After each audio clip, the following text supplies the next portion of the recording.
राहुल गांधी बेईमान हैं, राहुल गांधी इमेच्योर हैं, राहुल गांधी ने तमिलनाडु में विश्वासघात किया, राहुल गांधी की कांग्रेस बेशर्म है, विधानसभा में सहयोगी दलों को रोकने की पूरी कोशिश करते हैं, लेकिन जब लोकसभा का चुनाव आता है तो चाहते हैं सारे सहयोगी दल मिल जाएं और उसके लिए ये भाजपा का डर दिखाते हैं। ये सब कुछ किसने कहा? ये सब कुछ कहा है उस डीएमके ने, जिसके लिए राहुल गांधी ने इंडिया अलायंस की बैठक में कहा था कि मुझे 100% यकीन है कि डीएमके साथ आएगी जब आइडिया ऑफ इंडिया की बात होगी। तो डीएमके ने क्या खरी खरी राहुल गांधी को सुनाई है, आईना दिखाया है और बता दिया है कि राहुल गांधी ने किस तरह से कांग्रेस का मजाक बनाकर रख दिया है। राहुल गांधी जो ये दिखाने की कोशिश कर रहे हैं कि वो इंडिया अलायंस के नेता हैं, वो भाषण इंडिया अलायंस में जो राहुल गांधी ने दिया था, बाद में जो कांग्रेस पार्टी ने जारी किया, उस भाषण में उनका एटीट्यूड यही था कि मैं ही सब कुछ हूं, मुझे नेता मान लो, मैं सर्वश्रेष्ठ हूं। जो सर्वश्रेष्ठ होने की भावना होती वो कूट कूट के भरी हुई उस भाषण में दिख रही थी, लेकिन डीएमके ने इसको लेकर सख्त ऐतराज जताया और राहुल गांधी को वो बात डायरेक्ट कही है जो इससे पहले शायद ही किसी ने कही होगी। पिनराई विजयन वो नाराज, उन्होंने कहा हमसे तो कहते हैं गले नहीं मिलेंगे, हमसे हाथ मिलाते हैं, लेकिन गले तो मोदी से जाकर मिलते हैं। राहुल गांधी ने जो इमेज खराब की है इंडिया अलायंस में कांग्रेस पार्टी की, उसके बाद 2029 में राहुल गांधी ख्वाब देख रहे हैं कि इंडिया अलायंस के सारे दल मिलकर रोली चावल लेके उनको टीका कर देंगे कि भैया राहुल जी अब आप प्रधानमंत्री बनेंगे, हम सब आपके पीछे, आप आगे चलिए। राहुल जी यही चाहते हैं कि सब कहें कि हम आपको प्रधानमंत्री बनाएंगे। एक तो पहली बात है, कैलकुलेशन मुझको समझ में नहीं आता, कौन सा कैलकुलेशन ये लोग लगाते हैं। अब बताइए, पश्चिम बंगाल में ममता बनर्जी जब थी तब भी कांग्रेस पार्टी का क्या था और वहां से क्या कर लेंगी? वो सपोर्ट देने आती हैं, वो उनको लड़ने नहीं देती पार्टी को। तो राहुल गांधी अपनी पार्टी को खत्म कर रहे थे, डीएमके से लड़ चुके हैं, सीपीएम अपने आप नाराज चल रही है। तो राहुल गांधी चिल्ला चिल्ला के कह रहे हैं कि भाई मुझे मानो, मैं तुम्हारा नेता हूं, लेकिन सहयोगी दल कह रहे हैं ना ना आपसे ना हो पाएगा, आप तो माफी कर दो, आप तो जाने ही दो। नमस्कार, बहुत बहुत स्वागत है आपका। आप देखना शुरू कर चुके हैं आनंद भारत, आपके साथ मैं हूं डॉक्टर अर्चना सिंह। कांग्रेस राज्य में सहयोगी दलों को लगातार कमजोर करने की कोशिश करती है, लेकिन लोकसभा चुनाव आते ही उन्हीं दलों से भाजपा के खिलाफ लड़ाई के नाम पर समर्थन मांगती है। ये बड़ा आरोप है कि जब विधानसभा चुनाव हो तो आप दलों को कमजोर करें, जब लोकसभा चुनाव आए तो कहिए हमें समर्थन दें। अब कांग्रेस के लिए भी बड़ी मुश्किल है। विधानसभा चुनाव में अगर वो सहयोगियों को मजबूत करेगी तो करेगी क्या? क्योंकि कांग्रेस कमजोर क्यों हुई है? जिन जिन राज्यों में ये रीजनल पार्टीज जब जब आई, क्षेत्रीय पार्टियों का उभार हुआ, वहां वहां पर कांग्रेस खत्म होती गई। तमिलनाडु आप देखिए, पश्चिम बंगाल देखिए, उत्तर प्रदेश देखिए, जितने राज्य हैं जहां पर ये क्षेत्रीय पार्टियां आती गई, वहां वहां पर कांग्रेस पार्टी कमजोर पड़ती गई। कांग्रेस को पहले अपने सहयोगियों को कमजोर करने और फिर जरूरत पड़ने पर उनका समर्थन मांगने में शर्म नहीं आती।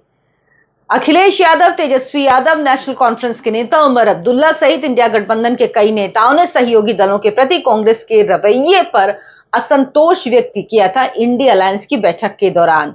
राहुल गांधी शायद ऐसी आलोचना की अपेक्षा नहीं कर रहे थे।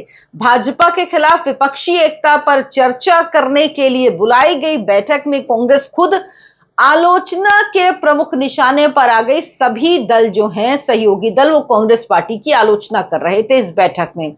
इसके लिए राहुल गांधी की राजनीतिक अपरिपक्वता और बेईमानी जिम्मेदार है।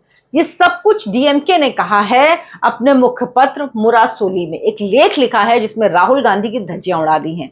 स्टालिन ने वो सब कुछ कह दिया है जो वो राहुल गांधी को कहना चाहते थे। राहुल गांधी को लग रहा था कि नहीं नहीं, जब वो आइडिया ऑफ इंडिया, उनका एक तो आइडिया ऑफ इंडिया है नहीं, उनके पास ये समझ ही नहीं कि आइडिया ऑफ इंडिया है क्या। उन्होंने तो कहा था कि 2026 में या अगले साल तक नरेंद्र मोदी की सरकार गिर जाएगी, और देख लीजिए क्या कर रहे हैं वो 2/3 मेजोरिटी बना ले रहे हैं अपनी। और यहां पे जो इनके सहयोगी दल थे वही चले गए हैं, डीएमके छोड़ के चली गई, टीएमसी किसी काम की नहीं बची। जो दो बड़े सहयोगी दल थे, तीसरा बड़ा सहयोगी दल है अखिलेश यादव का, वो उत्तर प्रदेश का चुनाव आएगा तो सारा सच सामने आ जाएगा कि वाकई क्या होगा। दरअसल राहुल गांधी समझ नहीं पा रहे कि उनकी लड़ाई नरेंद्र मोदी से है और नरेंद्र मोदी के चाणक्य कौन है? अमित शाह हैं। वो जोड़ी है जो चुनाव लड़ रही है। राहुल गांधी का एरोगेंस ऐसा है कि उनको लगता है मैं ही सब कुछ हूं, मैं हार नहीं रहा हूं, मुझे हराया जा रहा है। इंडिया अलायंस की बैठक में उन्होंने परसेंटेज बता दिया था ना कि शायद अखिलेश जी को 40% लगता है, आरजेडी को 60% लगता है, ममता जी को 90%। अब वो परसेंटेज गिनने का कौन सा मीटर उनके पास है तो मुझे पता नहीं, लेकिन उनको ही लग रहा था। अब डीएमके आगे क्या कहती है? जिन राज्यों में विधानसभा चुनाव होते हैं वहां कांग्रेस इंडिया गठबंधन के साथ सहयोगी दलों को सत्ता में आने से रोकने के लिए हर संभव प्रयास करती है, लेकिन जब संसदीय चुनाव आते हैं तो भाजपा से लड़ने के नाम पर उन्हीं सहयोगियों का समर्थन मांगती है। राहुल गांधी बेईमान है, इमेच्योर है, कांग्रेस बेशर्म है। राहुल गांधी ने तमिलनाडु में विश्वासघात किया, विधानसभा में सहयोगियों को रोकने का प्रयास किया, लेकिन लोकसभा चुनाव में कहती आओ आओ सब आ जाओ और हमें प्रधानमंत्री बना दो। अब राहुल गांधी के लिए बड़ी मुश्किल है। विजय को उन्होंने तमिलनाडु में समर्थन दे तो दिया, लेकिन डीएमके कह रही है कि भाई जिसको समर्थन दिया, जिसके लिए हमें छोड़कर गए, उन्हें भी अपने गठबंधन में नहीं ला पाए और एकजुटता की बात कर रहे हैं राहुल गांधी। बात सही है, हालांकि उनके सांसद नहीं है, लेकिन एकजुटता तो दिखती। और डीएमके जिसके पास 22 सांसद थे उनको आपने खो दिया। विजय की चीवीके को आप गठबंधन में ला नहीं पाए, तो स्टालिन पूछ रहे हैं आखिर किस एकजुटता की बात आप कर रहे हैं? और ये एमके स्टालिन अकेले नहीं, पिनराई विजयन जिनके बारे में राहुल गांधी ने कहा था कि मैं विष पीने को तैयार हूं, उन्होंने कहा था कि मैं पिनराई विजयन को गले नहीं लगा सकता क्योंकि मेरे राजनीतिक दुश्मन हैं। अब विष पीने की बात पे कहा गया है कि भैया जो भगवान शिव ने विष पिया था वो किस लिए पिया था, और राहुल गांधी ये क्या बात कर रहे हैं? पिनराई विजयन ने कहा कि राहुल गांधी मुझसे हाथ मिलाते मोदी से गले मिलते हैं। इंडिया ब्लॉक को मजबूत नहीं कर रहा है राहुल गांधी का रवैया, बीजेपी को फायदा पहुंच रहा है इससे। गठबंधन में जो भी हालात बने वो कांग्रेस और खासकर राहुल गांधी के अड़ियल रवैये की वजह से बने हैं। यानी ये समझ लीजिए कि जो व्यक्ति अपने साथी दलों को भी समझा नहीं पा रहा है, उनके साथ भी एक लाइन लेंथ पे नहीं चल पा रहा है, वो लोगों तक क्या अपना संदेश पहुंचा पाएगा? एक प्रधानमंत्री नरेंद्र मोदी हैं जो एनडीए में इतने सारे दल हैं और इतने छोटे छोटे दल हैं। सोचिए सबसे बड़ा दल अभी टीएमसी का शामिल हुआ है, जो नया जो टूट के गया है फ्रैक्शन एनसीपीआई, ये सब 20 इसमें हैं। बाकी सोचिए कहां 240 20, उसके बाद टीडीपी के 16 हैं और फिर नीतीश कुमार के 12 हैं।